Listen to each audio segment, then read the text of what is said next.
are told to move on from the crimes of apartheid, yet the reality of apartheid remains the same, because a white life in this country is worth more than black life. The worth of a white life on South Africa means so much that when there is a death of a white person due to crime that affects us all, it is called a white genocide. Because whenever a white person dies, the whole world must pay attention.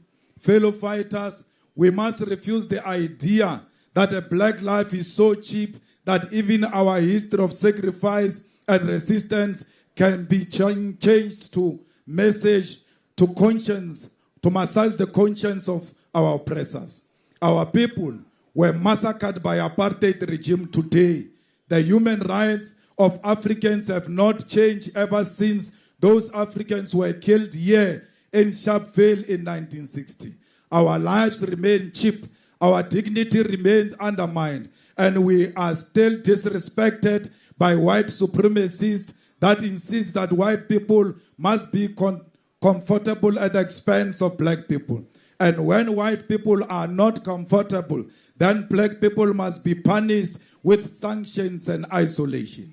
We must ask the ruling government, why do we not tell those who seek to sanction us for fighting for our land that it was Nelson Mandela's dream that South Africa should be equal?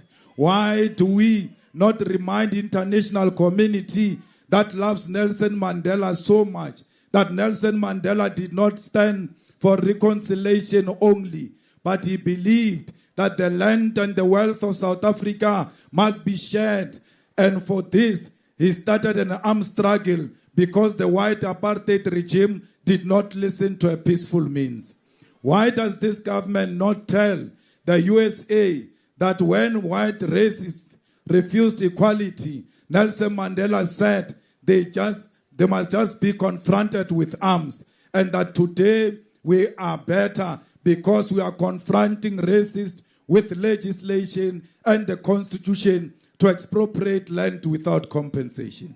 The approach of this government, which seeks to plead with imperialism, is cowardice, and we must not allow it. The USA is not interested in diplomacy.